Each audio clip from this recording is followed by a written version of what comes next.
questions is, are some of your team members, all your team members, are they allowed to provide input into the project that they're working on that may be outside their area of expertise?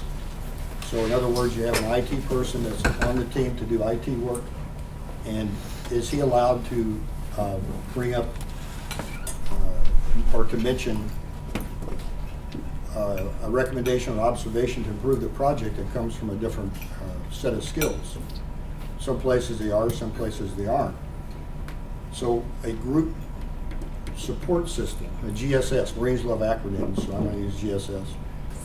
This type of system can be used to improve overall team communication. It's been particularly effective on teams that are energetic, or they have ambition, they have the desire to contribute to the overall success of the project.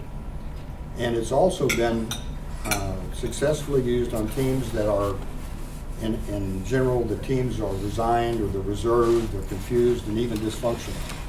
So sometimes you have an issue come up, your team's not working real well, and you really don't have time to fool around with fixing the team right then.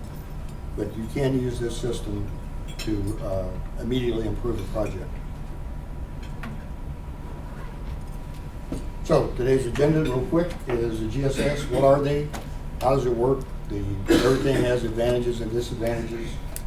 We'll talk a little bit about anonymity as we get to it. And then we're going to do a group exercise. So you get to pay back me for coming here. Okay? And to do that, at each table is going to be a project team.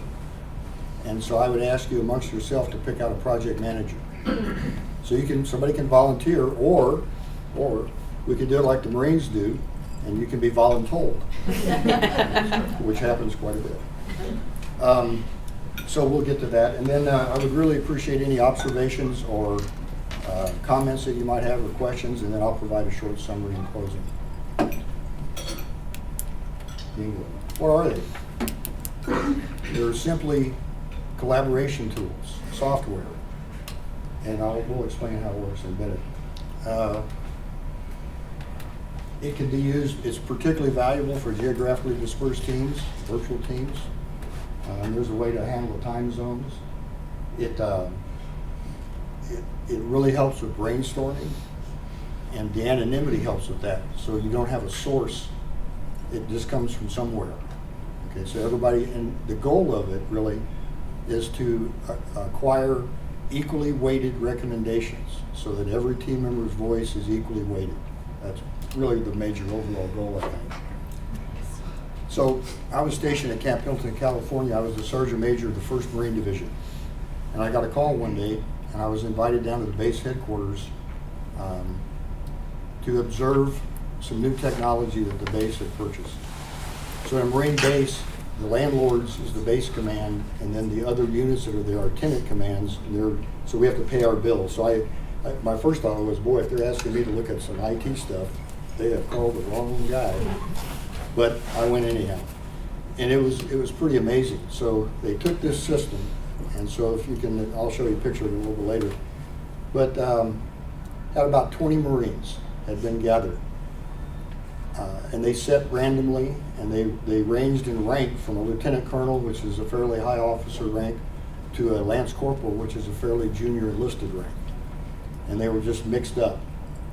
And so the purpose for them being called together was to provide input to develop a gear list for each individual Marine to take with them when they deployed. They were deploying to South Korea in the winter for winter training and winter operations. So that was the goal. And they had a young major who was a facilitator, and he had gone to the software company that provided this package and learned the role of a facilitator, which is a fairly important role in this system. So this is how it works. So it's simpler than this. Okay? So the facilitator has an issue. In the case of the example I'm giving you, he asked that the Marines work together to come up with a specific gear list for each individual Marine for winter training, so they could do their mission better and not freeze. So there's a table. Each person has a laptop, and they're allowed to send in, so they give them a time box. So you have 15 minutes to come up with every possible piece of gear you can imagine based on your own experience. So they input this, it goes up on a master screen, which everyone can see at the same time. So, where is this thing? So these are ideas that people have thought of. These are comments to that idea. So for example, if you got your project team, one of the issues becomes, how can we more efficiently and cost-wise use our subcontractors? So the ideas may be cut their pay, cut their hours, get rid of them. The comments might be, wait a minute, if you do that, we got to do their job plus ours and we don't get a pay raise. So it can take an original idea and turn it on its head based on the comments. The controller is, I call them the master controller, but they control the IT stuff that's going on. So all these ideas and comments are flashing up on the screen, and they're kind of listing and make sure they're doing that right. When the time box is over with, the facilitator and the controller go back, and what they do is they eliminate redundancies. So in cold weather gear, for example, you may have a bunch of Marines putting in cold weather boots, as an example, or electric socks. They didn't go that far. But so you eliminate the redundancies, and then you take the one idea that best captures the idea for all of them, but you leave all the sub-comments in. And then those are fed back to the participants.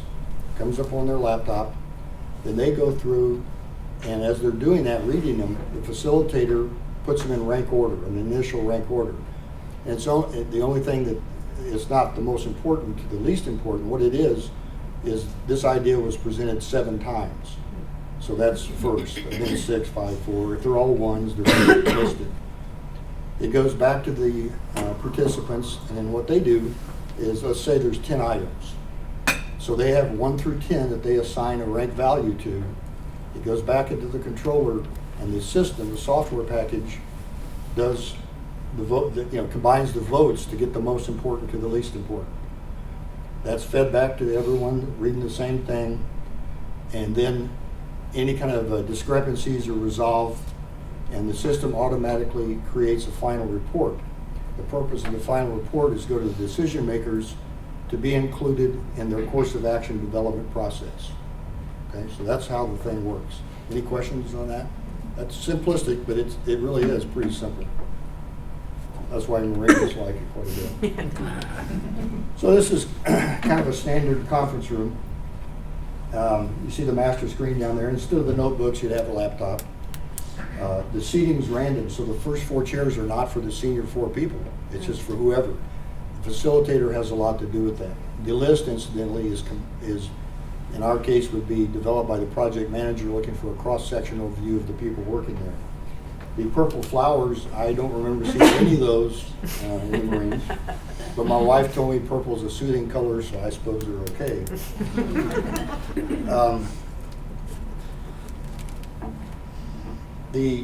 I mentioned the facilitator. They really hold an important role. So they set the ground rules. Length of time per segment of the process, the time boxes, when breaks are, the team conduct. Marines get a little wild sometimes, so you got to put that in a box, and so do some people in project teams, in my experience. And kind of an overall control of the process. One of the most important things the facilitator is supposed to do is create an energetic, upbeat mood, a good environment to work in. Sometimes if you tell people we're going to get in a room and you're going to give me 20 good ideas, it actually has a reverse effect. So what he's looking for is a upbeat process, okay? And well, I'll tell you about it in a minute. Sometimes that gets a little bit too upbeat. But the atmosphere is critical to getting good input and thus a good outcome. Okay. Okay, I'll leave that out. All right. This is what most software packages provide. Anonymity, I'll discuss a little bit later, but what happens is you can turn the name tag, the controller can turn the name tag of each individual laptop off. And so that all this input coming in, it could be from the colonel, the PM, or it could be from the most junior person there. And it's equally weighted because you don't know where it comes from. So that does a couple things. It allows input that you may not otherwise get. Demographics is a pretty cool feature. So let's say you're having a sales campaign, and that's the issue. And it's in multiple geographical areas. So there may be different regulatory issues, local laws, processes. As the comments come in, they can be siloed into specific geographical or demographic areas. You don't have to use it, but you can use it. So that if I'm in Wisconsin, I have to abide by certain rules, all of my comments fall into the Wisconsin silo. So it makes it pretty easy to get the solutions specifically to an area. The source activity is the idea generation. That's coming up with your thoughts. And so, again, the good environment really has an immediate effect on doing that. Collect is the GSS method of doing a survey. But the difference is it's all in real time. So you know in a face-to-face meetings that if someone's speaking or offering their ideas, courtesy demands that you listen to them. As you're doing that, you really don't have the opportunity to start thinking of other things. You're focusing on the speaker. So it's one at a time. In the GSS system, you're allowed to overlap. So everybody's talking at the same time on their laptop, so you don't have that blocking point there. Present is as the controller and the facilitator get rid of the redundancies. They collect all that up, screen those out, get into one list. It goes back to the participants. They vote, they report, and again it goes for collection or for course of action development. Like anything, there's good and bad. So anonymity and advantage can be parallel communication is talking at the same time via their laptops. The system keeps the records automatically, and it goes into an electronic file that can easily be recalled, which means you don't have to have a secretary or a note taker. One of the issues is costs. The conference room I showed you, the cost of the software and the laptops and all that, it can range $15,000 to $20,000 up to $250,000. So University of Mississippi, University of Arizona, they have all developed permanent war rooms or decision rooms. This can be used all the time, so it's fairly expensive. In the Marines, you have combat operations centers, and sometimes these systems are part of that, and they're aligned with logistical systems, intel systems, maintenance systems, and these can go in the millions of dollars. The surveys have shown that the productivity can be increased and the quality. So IBM reports in one survey that they accomplished reduction in meeting times by about 50%.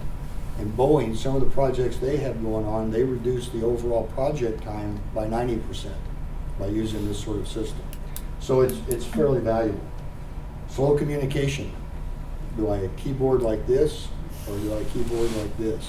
It slows it down, and you all know that you can talk a lot faster than you can type, or at least that's in my case. Resistance to change. Why are we doing this? We never did it before. I don't like new stuff. All of us are familiar with that.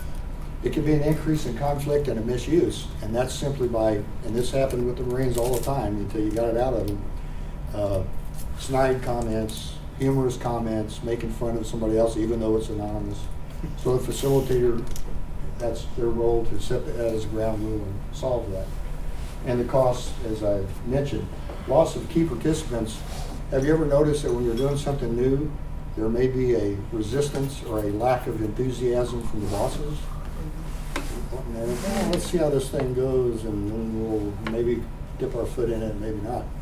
In the Marines, one of the things I did was, me and two other Marines, we were tasked with coming up with the Marine Corps Martial Art Program. And the Commandant, the head Marine, he decided that every single Marine, regardless of rank, would participate. That was pretty interesting. Some of the older officers chose, I don't really want to do this. So as it worked and nobody got beat up too bad, then they started joining in, probably because they had to. But the cost, it is expensive, or can be expensive. However, there's been some new developments that the web-based e-collaboration tools are available pretty much to all internet users at little or no cost. if the money I mentioned before, if you did that, it can actually be spread loaded by having more project teams or really any issue. One of the things that we found out was really good on this, because new people doing this sometimes have a resistance. They're not real sure of this experience they're about to be put into, and they're a little hesitant. So what we do is we started training them with a non-critical subject. So for example, at your teams, if you're going to have a team event, a celebration event of some sort, you could use this to figure out where, when, how, what you're doing at it, and it's non-offensive to anyone. And then you roll that into serious topics. A lot of organizations, they really do seek input. They do it in a variety of ways: climate surveys, satisfaction surveys, feedback sessions, hotlines, ombudsman. I noted too there, suggestion boxes. I put any mouse will do it. And the reason I did that was I'm a ground guy. I got assigned to an aviation group, and which was a whole different experience. But anyway, I'm walking through the hangars one day and I saw these boxes. They said any mouse. I had no idea what they were. So finally I got around asking somebody, well, what's this all about? Because of the criticality of safety in flight, obviously, anybody could make a suggestion. Any mouse, anonymous, could write it down and stuff it in that box. The commander we had was an interesting fellow. Pilots give themselves, or someone names them, a call sign, a tactical call sign, usually a joke of some sort. This particular colonel, his call sign was Amigo, because he wasn't. And it was really well named. But I was sitting there one day and he came in and asked to use my office with the commanding general who was stationed in Okinawa. Yeah, sure. You know. He fired the colonel right there on the spot because of any mouse. He was violating all kinds of safety tenets to get the birds in the air, and the pilots didn't want to do that anymore, and it was their only recourse. The ombudsman, and one gentleman was surveyed and asked why he didn't take some of his issues to the company ombudsman. And his answer was pretty good. He goes, who pays their salary? So he kind of figured out that, request for anonymity, I guess. But these efforts, they usually fall short for two reasons. One is the fear of reprisal, retribution, blowback. The second reason is one that can be addressed and should be addressed in all projects, and that's a sense of futility. In other words, I recommended 10 things, nobody did nothing on any of them, why bother? I'll just go back to my cubicle and let it go where it goes. Anonymity is it's a two-pronged spear, I guess.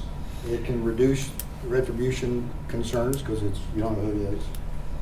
It's been shown by different researchers to increase retention, performance. It can increase profits. So one national restaurant chain, the leadership met with the various managers who had collected anonymous input based on the runnings of this chain.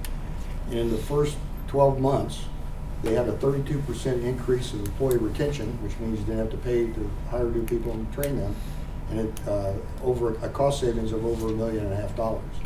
So it can pay off if done correctly. You can see the disadvantages. I hated to put witch hunt, but in this day and age, I didn't want to put that up there. But anyway, it can cause that. It's difficult to address issues if it's anonymous. So in other words, if a manager is pointed out as being abusive or incompetent, the HR or the ombudsman or the leadership wants to know who it is and we can't fix it if we don't know who it is. Therefore, the anonymous any mouse gets risen to the surface, what they don't want to be. And so if your entire project team or company or organization is built on anonymity, there's a certain amount of distrust because you can't say anything. So there's good and bad, and the way to figure it out is the timing of it. It's when to use it, when not. You don't use it every time, but you do use it sometimes as a recommendation. From a strategic point of view, it's been proven to be a good thing in many cases, but not every day, all the time. It's a tool. And the overall kind of strategic goal is to use a GSS as a way to improve overall team communication. So as we get to talking back and forth, it becomes a little bit easier in the course of a long day. Okay, there's ways to do that. Excuse me, a cup of coffee. I always wondered what would happen if my name was Jack Daniels. It'd probably be a lot more exciting. But so I call it the stick in the dirt concept. You've all seen the kids out there, and they got a stick and a little patch of dirt. They're playing touch football, and the quarterback goes, "Okay, you run here, you block this guy, and when you get here, I'm going to throw you the ball." And the guy that he's throwing to goes, "Wait a minute, I can't outrun the other guy. Throw it to that guy." So you have a GSS in the dirt with a stick. And the best example I've ever seen of this, I will never forget it. I was visiting some infantry units in Iraq, and I came upon this young sergeant, and I didn't know what he was doing. He's got, in the dirt, he's got little pieces of cardboard and comm wire and rocks and pieces of MRE packages, you know, the food packages, and he's built a village.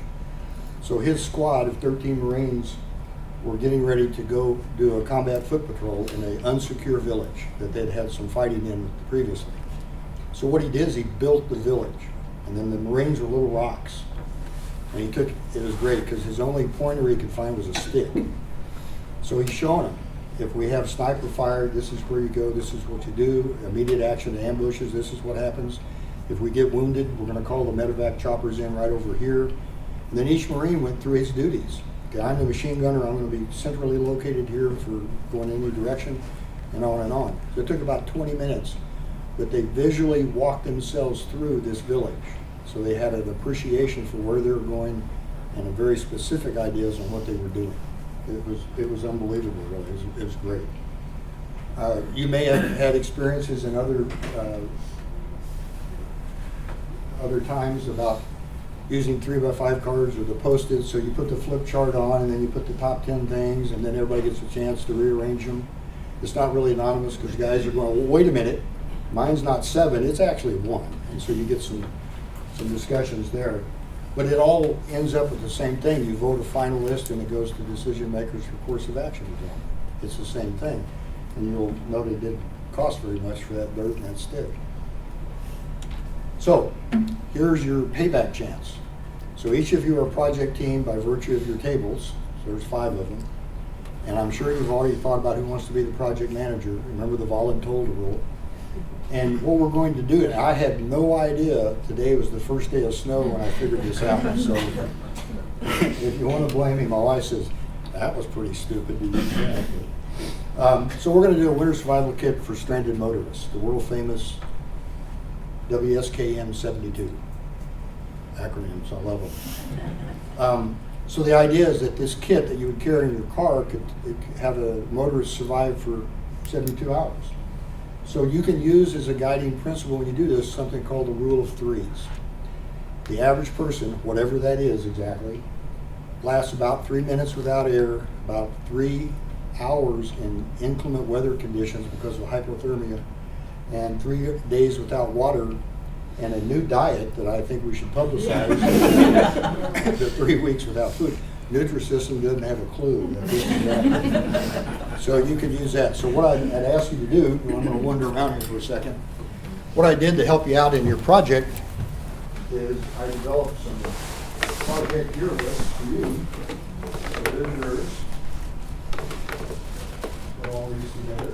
There's one for you, sir, if you take that. Now. Okay, thank you. And this could be the trouble table over here, I'm not sure. Okay, so what you're going to do, I guess I ought to give you some kind of directions here. What we're going to do is this. We're going to do a 15-minute project. And the goal is the top 3 items to go in your winter survival kit.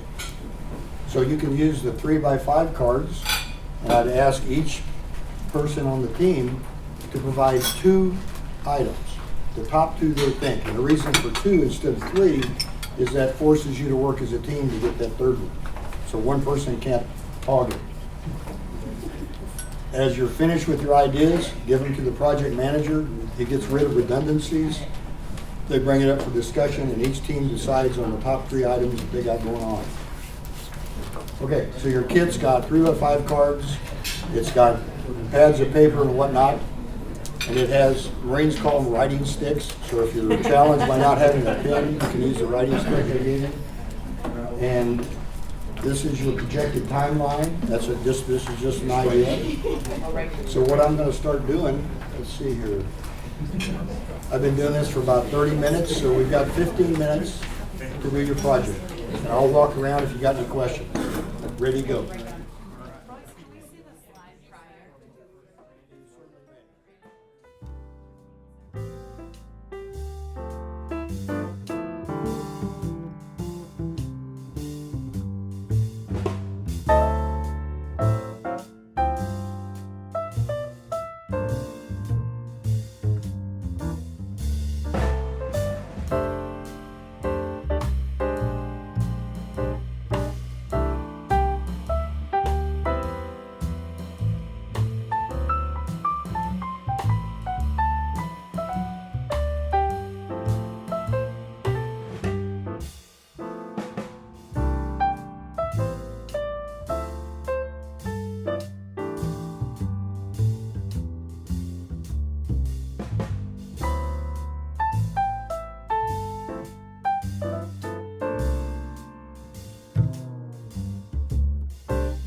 Get your attention again. I have combined the list, pretty interesting. Everybody voted for a blanket, so that sounds like a pretty good piece of gear. Flashlight, water filter or water source, a survival beacon, a sat phone and a cell phone, some way to start a fire, first aid kit, and winter clothing. So actually, if you took that whole list and put that in your car, you'd be a lot better off if you don't have one in your car. So I've always carried one in our vehicles. Particularly, I figured that all of you living in West Michigan and driving in the weather should be pretty much experts at this. But it takes some energy to go out and do it. So when you're laying there in the ditch trying to figure out what you should have had, and you end up with a little piece of a lifesaver left, maybe you'll recall this. And to give you some examples, if you're interested in this subject, which isn't the point of today's brief, but kind of what I used. If you look up Altoids survival kit, you will find all sorts of things that you can put in this little box. So in this one that I carry around in my briefcase, I've got some line, which is pretty good for building the shelter. I've got a Bic lighter, but it's better than matches sometimes. I've got an all-purpose tool, a compass, a whistle, a screwdriver. And what I do is I strap that to my poncho and survival blanket. So you wouldn't be very comfortable, but you can survive with this. So you cut the poncho head off, that collects water. Do you know you can boil water in cloth? You can. You heat the stones in the fire that you should be able to make, put the stones into the clothing or something that doesn't normally do well in fire, and you can heat the water that way. So there's lots of things to it. These are two different first aid kits I put together. Again, the world famous Altoid. And I've got stitching material for wounds. I got crazy glue to glue some wounds together. I got a blanket and a compass and all kinds of things. So you can put these together fairly inexpensively and fairly easily. But again, that's just the subject we use today. It's the process that's what's important, or at least what I'm trying to explain. So in summary, you can use a GSS system. They're great in some organizations. A lot of companies, the group I worked with overseas, what had happened was the civilian culture had embedded itself into the military culture, which is normally not that good of an idea. And what that resulted in, only generals could have a good idea. Colonels could have a couple every once in a while. The captain may accidentally have one, but the 90,000 enlisted ones never had a thought. They were not listened to. Which they were the ones with the experience. So I saw wounded soldiers coming out of the field with mud packed into their wounds, and tropical plants cut up, tobacco stuffed into wounds. Wounded didn't do well. They had a high death rate. But trying to encourage the leaders to listen to the junior forces, if you will, was very difficult. So I brought them the GSS system. And I tried to sell that, and it didn't go so well. So I was able to contact a company that gave them a 30-day free trial software package. First couple of times, it was pretty cool. And then they really got into it. So they wore that thing out for the 30 days, and day 31 they stopped and would not invest any money into it. So I took the stick in the dirt concept, and I used it on my project teams with my enlisted Marines, or enlisted soldiers actually. So what I was able to do is take their thoughts, because they're out there in the mix, they know what's going on. I was able to take that and I presented it on their behalf to the senior leadership with the support of my team. And we were actually able to we built an academy for leadership. We did all sorts of things. But I did it based on what they were telling me they needed, not what I thought, because it wasn't the U.S. It was a completely different country. It was pretty interesting and fairly effective. And what I also did by doing that, I gave them some pride of ownership of their organizations. So they weren't the Sherpas of the world. They actually had a thought and a voice and a mind. And it helped to develop a more positive vocal culture. So we were able to get officers working with Enlisted more so than they had done in the past. There was a huge chasm between the two. So in your own organizations, you know, some of the ideas for a vocal culture are pretty easy, really. So the first one and the last one are really important. That takes care of the sense of futility. So if you have a session like this and you get some good project improvement ideas and observations submitted, if no one ever hears what happened to them, then it's kind of lost. Even a negative. They got your idea, it had merit, however the cost prevented us from doing it right now, but we'll keep it on file, something like that. But it lets them know that their voices are being heard. Reach out to all team members in an anonymous situation should be able to participate. What I did today is when you're doing the cards, you're so busy doing your own, you probably weren't looking over everybody's shoulders, so there was a certain amount of anonymity into it. Soften the power cues. Yeah, Jeff, what do you got? Yeah, okay. So it's by multiple researches and some other stuff I do, if you relax, other people relax around you. If you're all wired up, so are they. So all that goes into communication within your teams. And you can be that example. So that's my summary. And that's some of the references I used. Jeff and I discussed this a couple months ago, and I had some experience with it. I read a whole bunch of papers, and they're pretty interesting if you're interested in it. But I didn't specifically mention the software that I've used, and the reason for that is following PMI's non-vendor specific policy that they won't recommend the book you need to pass a test, or the study program, or they won't recommend project management software. It's for you to find out. And now it's your turn. Mr. Boone. Excellent presentation, Roy. Yeah. What was going through my mind is Jeff has these awesome lean coffees, and I'm thinking software to automate a lean coffee must be out there, but what a concept. Yeah, it's quickly saves a lot of time. The gear list I mentioned, 1 hour. Took 1 hour. Wow. So from I don't know what we're doing to here's the final list for the commander, it took 1 hour. And that's the last comment because it was a good one. Okay. Anything else, ma'am? I was just thinking about working for more of a sales-centric organization as opposed to maybe like a true project team.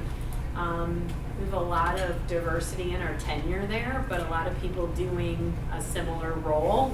Like this is a really good way to encourage maybe some of your less tenured folks to share and have their voice heard a little bit better. So I think it also goes to not maybe just a project team, but any place within your organization as well.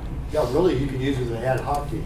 Mm-hmm. Just you have the first 5 people you see. Mm-hmm. I have a lot of sales experience because I was a Marine Corps recruiter, Mercy Sakes.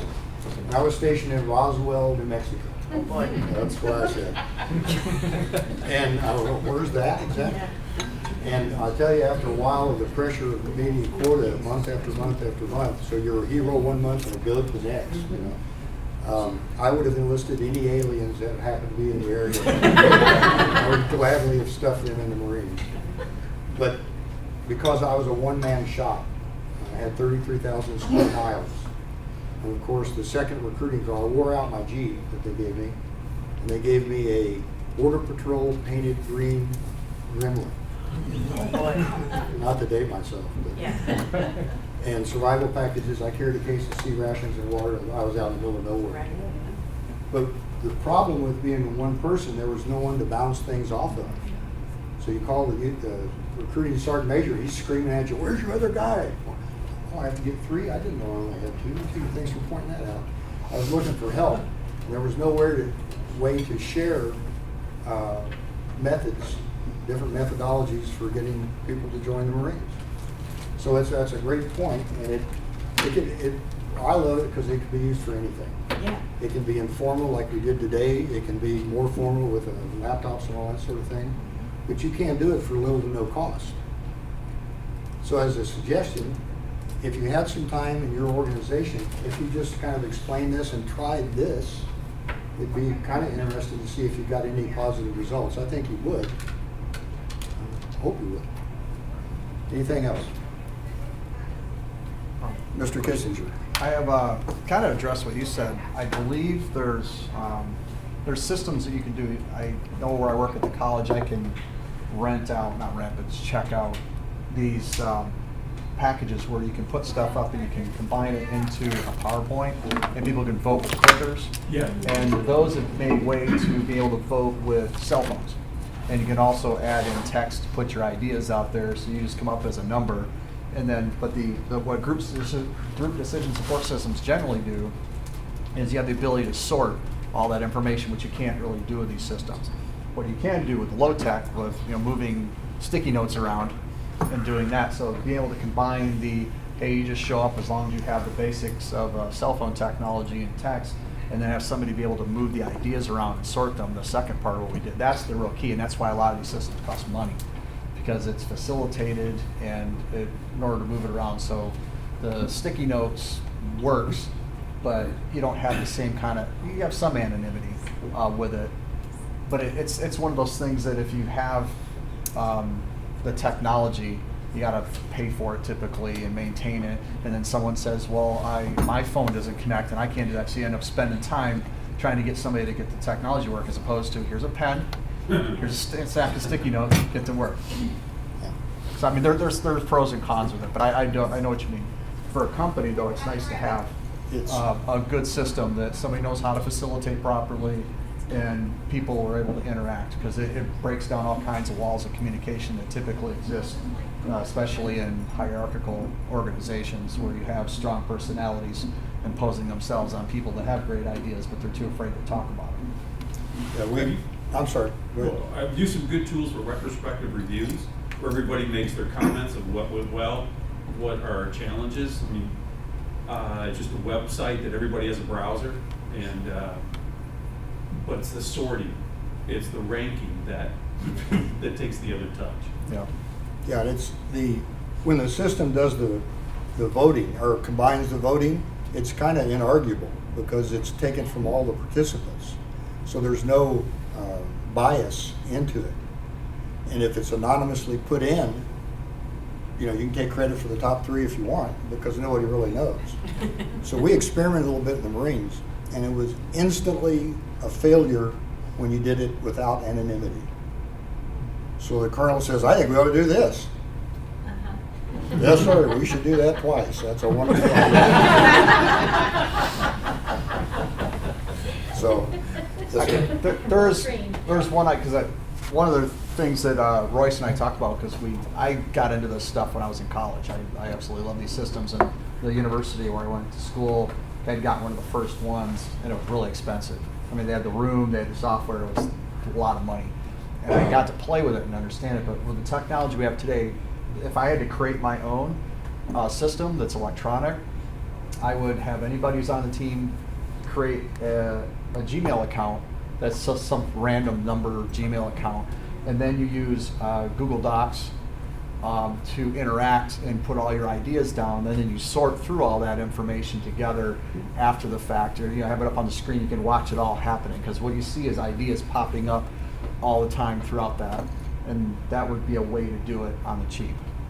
And then the sorting is just, it doesn't automatically sort, but you can start doing, or better yet, you put it into a Google Sheet, and then you put all the information in there, then you filter it on keywords, and then you can do those numbers. You can even bring it down to Excel and do a little more work that Google Sheets doesn't do. But that would be probably the bargain basement electronic version of a group support system. or the stick in the dirt. Yes. Which I'm a fan of. Well, thank you, West Michigan PMI. Thank you, Jeff, for the invitation. 2 years in a row. Hey, I'm getting there. I'd like to close with this, if I could.